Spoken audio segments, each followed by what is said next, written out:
She's a Mona Lisa. Everyone's lining up to see her. Assalamualaikum warahmatullahi wabarakatuh. Saya Rela Yurtiani, NIM T 2019-3144. Manajemen berbasis sekolah adalah salah satu basis manajemen pengelolaan sekolah yang memberikan otonomi lebih besar kepada sekolah dan mendorong pengambilan keputusan bersama secara partisipatif dari semua warga sekolah dan masyarakat di sekitarnya dalam upaya mengembangkan dan meningkatkan mutu pendidikan. Model manajemen demikian ditunjukkan untuk memberikan kemandirian kepada sekolah serta meninggalkan mutu pendidikan berdasarkan kebijaksanaan pendidikan nasional. Dalam konteks manajemen pendidikan menurut MBS berbeda dari manajemen pendidikan sebelumnya yang semua serba diatur dari pemerintahan pusat. Sebaliknya, manajemen pendidikan model MBS ini berpusat pada sumber daya yang ada di sekolah itu sendiri. Dengan demikian akan menjadi perubahan paradigma manajemen sekolah, yaitu yang semula diatur oleh birokrasi di luar sekolah menuju pengelolaan yang berbasis pada potensi internal sekolah itu sendiri. Dengan demikian, penulis merumuskan bahwa MBS muncul karena beberapa alasan, yaitu yang terjadinya ketimpangan kekuasaan dan kewenangan yang terlalu berpusat pada atasan dan mengesampingkan bawahan.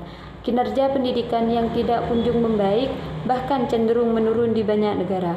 Adanya kesadaran para birokrat dan desakan dari para pecinta pendidikan untuk merestrukturasi pengelolaan pendidikan, menyesuaikan sumber keuangan terhadap tujuan instruksional yang dikembangkan di sekolah, memotivasi munculnya pemimpin baru di sekolah, meningkatkan kualitas, kuantitas, dan fleksibilitas komunikasi tiap komunitas sekolah dalam rangka mencapai kebutuhan sekolah. Selanjutnya, manajemen berbasis pesantren. Menurut Profesor John, pesantren berasal dari bahasa Tamil yaitu guru mengaji. Pondok pesantren adalah lembaga pendidikan keagamaan yang memiliki tugas memberikan pengajaran dan menyebarkan ilmu agama Islam. Ada unsur-unsur yang harus ada di pesantren, yaitu di dalam pesantren ada pelaku yang terdiri dari kiai, ustadz, santri, dan pengurus. Ada sarana perangkat keras, contohnya masjid, rumah kiai, ustadz, gedung pondok pesantren, gedung sekolah, perpustakaan, kantor pengurus, dan lain sebagainya. Ada sarana perangkat lunak, contohnya kurikulum, kitab, buku, dan sumber pelajaran lainnya. Pesantren merupakan suatu satuan lembaga pendidikan yang mempunyai ciri khas yang berbeda dari lembaga pendidikan lainnya. Pelajaran pendidikan Islam di pesantren meliputi pengembangan masyarakat, pengembangan dakwah, dan lain-lain yang berkaitan dengan keagamaan Islam. Dari segi sejarah, pondok pesantren merupakan bentuk satuan lembaga pendidikan yang asli dari Indonesia yang merupakan lembaga pendidikan tertua di Indonesia. Sebelum Indonesia merdeka, pesantren sudah ada. Pesantren berkembang mengikuti zaman peradaban Islam dan perkembangan dunia pendidikan yang berlangsung pada zaman itu. Pengelolaan sistem pembelajaran pesantren berbeda dari lembaga pendidikan lainnya. Dalam pesantren, tata nilai dan pandangan hidup menjadi landasan utama. Secara garis besar, ada berbagai macam pesantren yang ada di Indonesia, seperti pondok pesantren Salafiyah, pondok pesantren Halafiyah, dan pondok pesantren campuran atau kombinasi. Dan walaupun berbeda macamnya, tapi pesantren mempunyai tujuan yang sama. Berbicara tentang tujuan pondok pesantren memiliki tujuan umum dan tujuan khusus. Yang pertama, tujuan umum. Membimbing anak didik atau santri menjadi manusia yang memiliki kepribadian Islami dengan bekal ilmu agama yang ada, semoga bisa menjadi mubaligh dalam kehidupan masyarakat sekitar. Tujuan khusus. Mempersiapkan para santri menjadi orang yang sangat pandai agama dan menjadi orang alim, bisa mengamalkan ilmunya dalam kehidupan bermasyarakat. Santri dibantu dan dibekali ilmu agar santri mampu memahami hidup, bagaimana cara memaknai hidup, dan bagaimana cara menjadi pribadi yang bertanggung jawab, bisa mengatur dirinya sendiri, menyukai kesederhanaan, menjadi pribadi yang mandiri, menghormati sesama manusia, dan memiliki rasa kebersamaan yang tinggi. Selanjutnya, pengertian koordinasi. Dalam Kamus Besar Bahasa Indonesia, koordinasi diartikan sebagai pengaturan organisasi atau kegiatan agar aturan dan tindakan yang dijalankan tidak saling bertentangan atau menimbulkan kerancuan. Koordinasi melibatkan penempatan berbagai aktivitas pada persyaratan tertentu sesuai dengan aturan dan berlaku guna mencapai tujuan terbaik melalui proses yang membosankan. Koordinasi juga dapat diartikan sebagai kerjasama antara sebagai instansi, lembaga, dan unit dalam melaksanakan tugas tertentu sehingga terjadi saling melengkapi, saling membantu. Koordinasi bukan upaya sesat, tapi merupakan upaya berkesinambungan dan berlangsung terus-menerus untuk menciptakan dan mengembangkan kerjasama, tetap mempertahankan keserasian dan keseleraan tindakan antara pegawai maupun unit lembaga sehingga sarana yang telah ditetapkan dapat diwujudkan sesuai dengan rencana. Prinsip-prinsip koordinasi yang perlu diperhatikan yaitu koordinasi harus dimulai dari tahap perencanaan awal. Hal pertama yang harus diperhatikan dalam koordinasi dalam menciptakan suasana yang kondusif untuk kebaikan bersama. Koordinasi adalah proses yang berkelanjutan. Koordinasi adalah pertemuan bersama untuk mencapai tujuan. Ketidaksepakatan harus dianggap substansial dan harus diangkat dan diselidiki secara terbuka terkait dengan situasi keseluruhan. Manfaat koordinasi antara lain melakukan gerakan sentripetal, yaitu untuk mengembalikan kegiatan yang terpisah-pisah ke dalam kesatuan, untuk mengembalikan kegiatan yang terpisah-pisah dalam kesatuan kegiatan induknya. Hal ini penting karena pengelompokan tugas-tugas dalam lembaga, unit-unit, biro, bikrorat, seksi, dan lain-lainnya dapat menimbulkan suatu kekuatan yang memisahkan diri dari kekuatan induknya. Dengan demikian, spesialis yang terlalu jauh dalam lembaga dapat dipertemukan melalui koordinasi. Koordinasi sangat penting dalam manajemen, terutama dalam menyatukan pandangan umum dari pihak-pihak yang berkepentingan dengan kegiatan dan tujuan organisasi. Koordinasi diperlukan untuk hubungan satu bagian dengan bagian lain untuk menciptakan aktivitas yang kompresif untuk tujuan organisasi secara keseluruhan, yaitu lingkup kerangka paying. Tanpa adanya koordinasi maka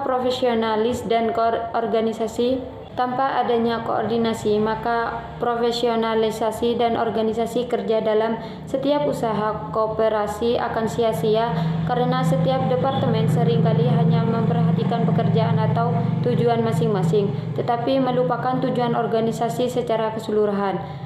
Macam-macam koordinasi secara eroritis dapat dikemukakan beberapa macam koordinasi sesuai dengan ruang lingkup dan arah kegiatannya. Berdasarkan ruang lingkup, koordinasi dapat menjadi beberapa tipe. Yang pertama, koordinasi vertikal, terjadi antara para pejabat dan bagian-bagian, sub-bagian, dan staf lembaga yang berada di bawahnya. Yang kedua, koordinasi horizontal, terjadi antara pejabat dan memiliki hierarki yang sama dalam suatu lembaga, antara pejabat dan lembaga yang sederajat atau satu level. Yang ketiga, koordinasi fungsional, terjadi antara pejabat, antara unit, dan antara lembaga atas dasar kesamaan fungsi dan kepentingan. Yang keempat, koordinasi diagonal, terjadi antara pejabat atau unit yang memiliki perbedaan baik dalam fungsi maupun tingkat hierarkinya.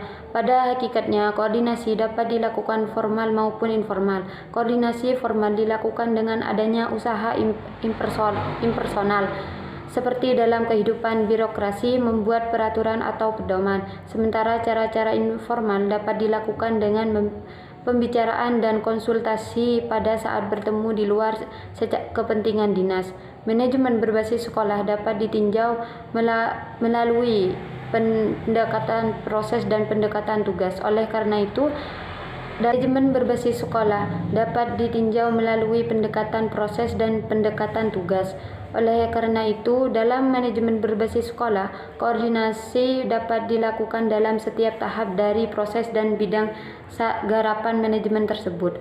Koordinasi dalam MBS mencangkup semua program pengelolaan terhadap subjek, objek, dan bidang garapan sekolah. Koordinasi merupakan penempatan berbagai kegiatan yang berbeda-beda pada keharusan tertentu itu sesuai dengan aturan yang berlaku untuk mencapai tujuan dengan sebaik-baiknya melalui proses yang tidak membosankan. Karakteristik koordinasi menunjukkan bahwa keseleraan tindakan perlu selalu diupayakan untuk mencapai tujuan bersama, dan koordinasi yang memadai tidak datang begitu saja, tetapi perlu dikoordinasikan, dibina, dijaga, serta dikembangkan secara terus-menerus dan berkesinambungan.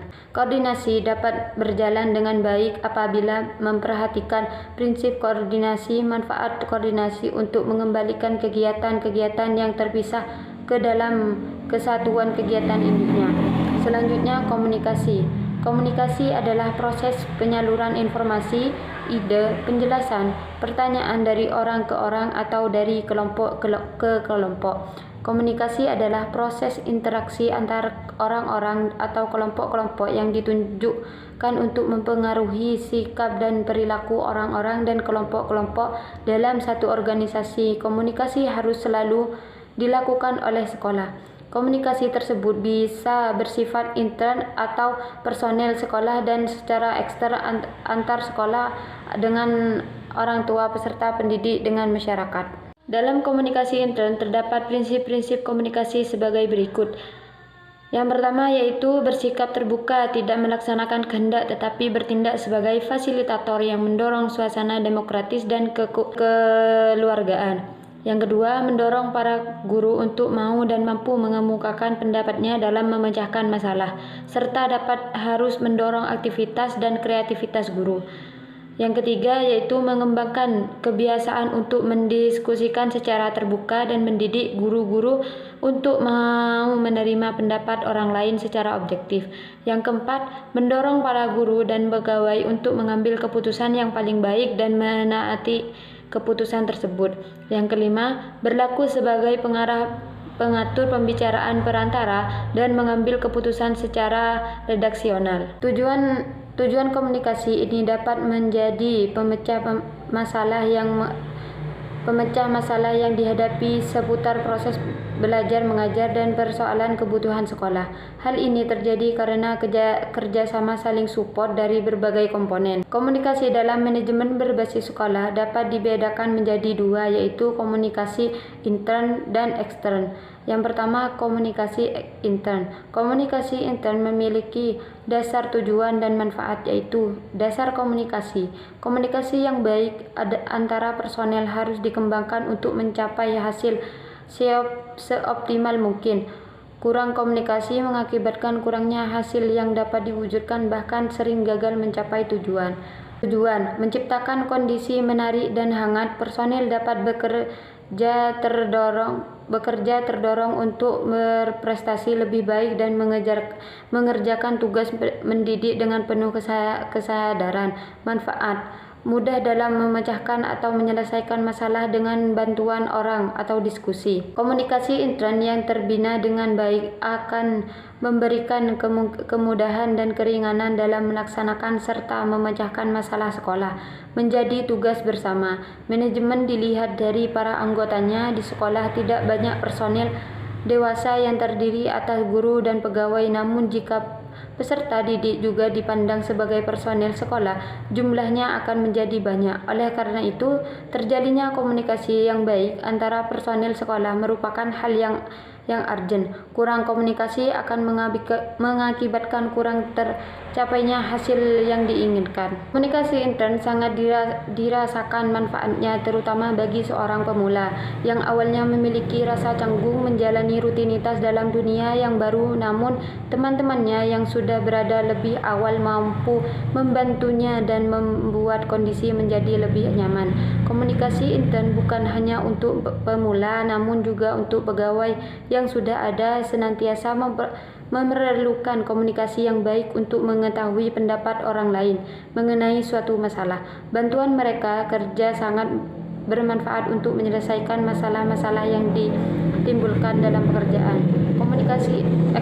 Komunikasi ekstern merupakan komunikasi yang antar sekolah dengan lingkungan sekitar untuk mendapatkan masukan-masukan dari lingkungan yang berkaitan dengan kegiatan-kegiatan yang dilakukan di sekolah. Komunikasi ekstern meliputi komunikasi sekolah dengan orang tua siswa dan komunikasi sekolah dengan masyarakat, baik individu maupun lembaga. Dengan demikian, manajemen berbasis madrasah merupakan proses pengintegrasian dan pemanfaatan dengan melibatkan secara menyeluruh elemen-elemen yang ada pada madrasah untuk mencapai tujuan atau mutu pendidikan yang diharapkan secara efisien.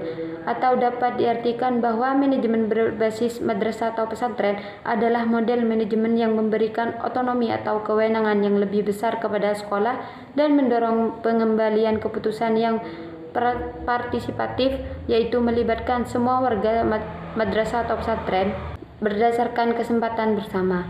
Dengan adanya otonomi atau kewenangan yang lebih besar, diharapkan madrasah atau pesantren dapat menggunakan dan mengembangkan kewenangan secara mandiri dalam mengelola madrasah atau pesantren dan memilih pengembangan program yang lebih sesuai dengan kebutuhan dan kepentingan pesantren. Sekian dari saya. Wassalamualaikum warahmatullahi wabarakatuh. ありがとう。